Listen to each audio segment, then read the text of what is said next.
My name's Thomas McGraw. Folks around these parts just call me Tom, and I've lived on the same stretch of Texas dirt for close to 40 years. It's not fancy. 35 acres of pasture, 2 barns, a farmhouse built by my father's hands, and a fence line I fixed so many times I can nearly rebuild it blindfolded.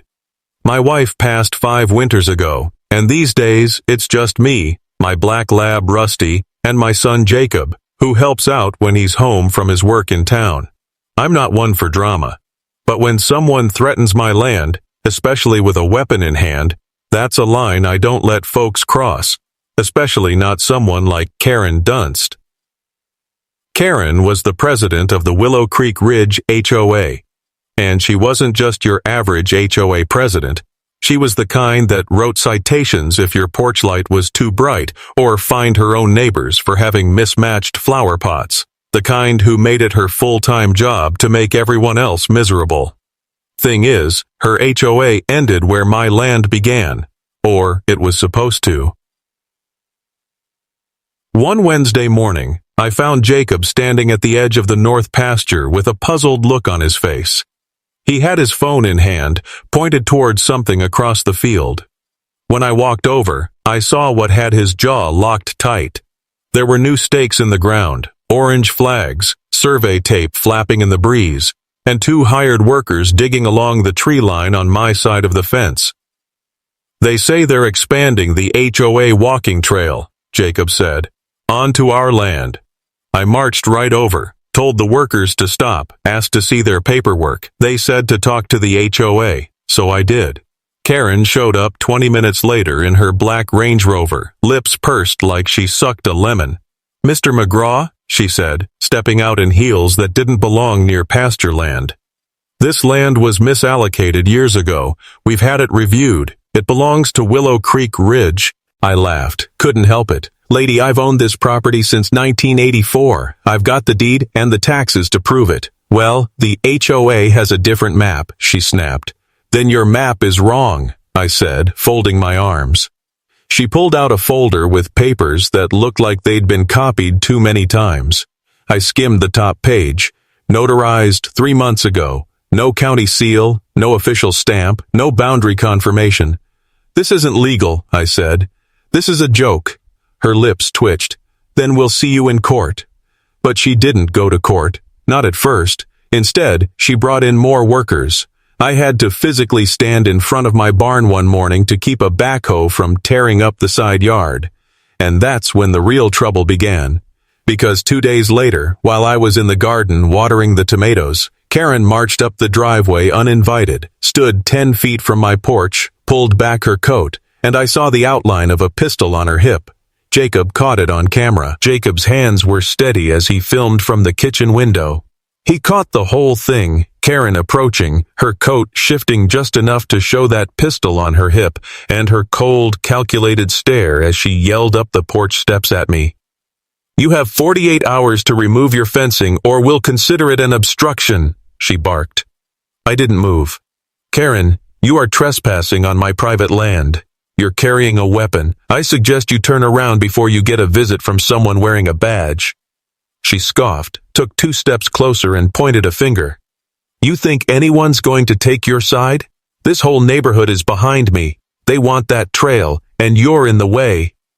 Jacob swung the door open and walked out onto the porch, holding his phone up. "Smile, Karen, you're on camera."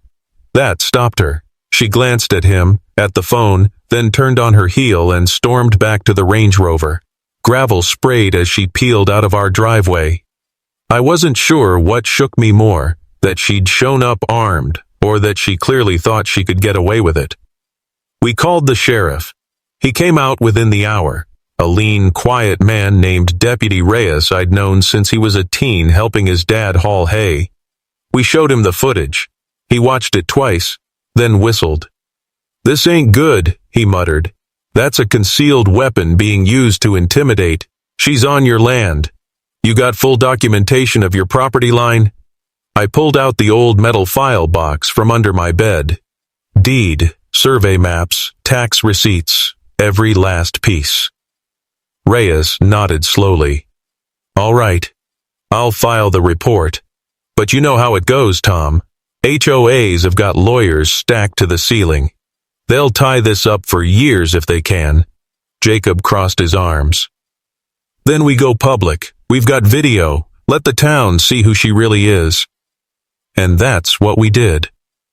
Jacob uploaded the footage to his social medias account that night. The caption read, HOA president shows up armed on private land, all to steal a trail through our family farm. By morning, it had over 30,000 views. Local news stations picked it up. Channel 7 called me before noon. The story ran that evening. Homeowner says HOA president pulled gun over land dispute. The comments section exploded. Folks I hadn't heard from in years were calling to offer support. A few sent over their own HOA horror stories. But Karen, she doubled down. The next day, I got a letter from the HOA's legal counsel demanding that I remove all libelous and defamatory video content. Dean, my cousin's boy who just passed the bar last year, came down from Austin and looked it over. He chuckled. They've got nothing. She was on your property. That's your footage. She's the one who brought the weapon. In fact, you've got enough here to press charges for criminal trespass and intimidation. So we did. Dean filed the paperwork with the sheriff's office the following Monday. That's when Karen lost it. She showed up again, this time with 2 HOA board members in tow. One of them held a stack of papers, the other had a clipboard. Karen walked up like she owned the world and started measuring the fence posts.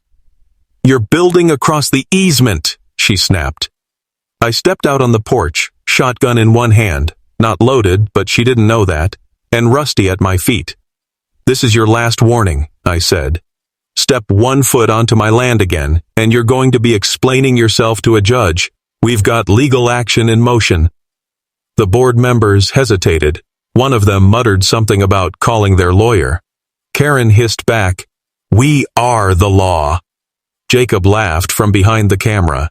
Keep saying that. It'll make a great soundbite. And then the cops came. Deputy Reyes pulled up behind them, lights off, cruiser quiet. He stopped out and asked, real polite, Karen, are you here under court order? No, she snapped. Then I'm going to ask you and your associates to leave this man's land immediately. Any further trespassing will be treated as criminal. She looked like she was about to argue, but her board members were already retreating. They'd seen enough. Karen climbed back into her SUV and peeled off again. That night, Jacob's video of the standoff, complete with Karen shouting, We are the law, hit 100,000 views. By morning, it was all over local media. I still didn't feel like I'd won. Not yet. Because people like Karen don't give up. They regroup. And sure enough, something worse was coming. 2 days after the video went viral, a certified letter landed in my mailbox. Not from Karen, not from the HOA, from the county courthouse. Inside was a formal notice of civil litigation. The HOA was suing me for obstruction of community land use, citing a decades-old plat map that, according to them, showed my northern pasture was earmarked for public green space. It was ludicrous. That so-called green space had been fenced and grazed by my cattle since Ronald Reagan was in office. But Karen had managed to dig up an outdated document and twist it into something the court had to at least look at. Their attorney filed an emergency injunction to stop me from making further modifications to the disputed land, which meant I couldn't so much as mow the field without risking a contempt charge. Dean came down that afternoon, briefcase in hand, and a fire in his belly. We're not just defending your land, he said. We're going to expose every rotten root of that HOA, but we've got to be smart. If they're pushing this hard, they're hiding something. The next week, we spent hours going through county archives. What we found blew the whole thing wide open. Back in the early 2000s, when Willow Creek Ridge HOA was just forming, they'd applied to annex part of the surrounding land as commused, 90 buffer zones. But the county only approved 2 small tracts, neither of which touched my property. Someone had altered the copy Karen was using, likely for years, to inflate HOA authority. It wasn't just wrong, it was fraudulent. Dean gathered everything. We filed a countersuit for attempted land theft, harassment, and emotional distress. The sheriff's department added Karen's weapon display to the case, and then we waited. Court day came 3 weeks later. The courtroom smelled like pine cleaner and old paper. Karen strutted in wearing a pantsuit like she was heading to a Fortune 500 board meeting. Behind her was a stiff-faced attorney in an overpriced tie. I sat quietly in my pressed flannel, Dean by my side, and Jacob behind me with a folder full of printed screenshots and video transcripts. The judge, an older man named Callahan with a reputation for hating HOA abuse, called it to order. Karen's lawyer went first. He painted me as a hostile recluse, someone who refused to participate in community plans. He held up the bogus plat map like it was gospel. He even claimed I'd intimidated HOA workers with a firearm. Dean stood up and smiled. "Your Honor," he said calmly, "let's take a look at Exhibit A." The TV screen in the courtroom lit up with the video of Karen storming my porch, coat flapping open, the glint of metal visible at her hip. Her voice echoed, "This whole neighborhood is behind me. They want that trail, and you're in the way." Murmurs rippled through the courtroom. Dean followed it up with the survey records, land deeds, county correspondence, and finally, the altered documents. "Your Honor," he said, voice sharp now, "this isn't just a land dispute. It's organized fraud, harassment, and intimidation carried out under the false flag of HOA regulation." Judge Callahan leaned back, hands steepled. He stared at Karen for a long time. "Mrs. Dunst," he said slowly, "you may want to consider stepping down from your position. Immediately." Karen opened her mouth, but no words came. The judge ruled in our favor. My land was confirmed. The injunction was thrown out. The court ordered the HOA to pay legal costs and damages. But most importantly, the sheriff's department now had what they needed to proceed with criminal charges. We walked out into the sunlight, Dean shaking my hand, Jacob grinning like he'd won the Super Bowl. I felt lighter than I had in months. But it still wasn't over. That evening, as I sipped coffee on the porch, my phone buzzed. An unknown number. I answered. "You think this is done?" A voice spat. "Karen, you humiliated me. This was my neighborhood, my name. You'll regret this." I didn't respond, just ended the call. But I knew right then she was unraveling.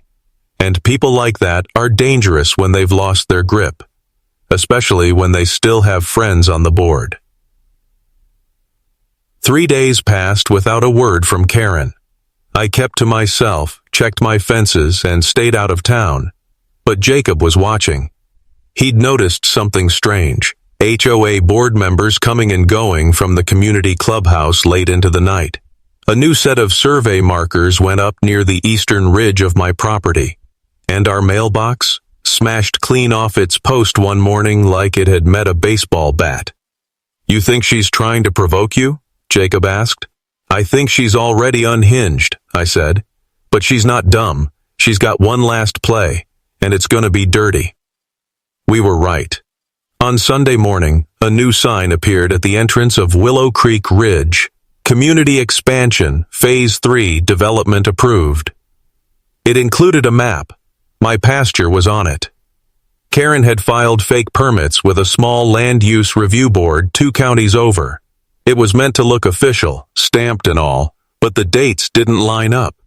She was trying to get ahead of the criminal charges by pushing a false narrative that she had a jurisdiction. If it wasn't so infuriating, it would have been almost impressive. Dean filed an emergency motion. We met with the sheriff's office again. This time, they weren't smiling. Karen had crossed a line.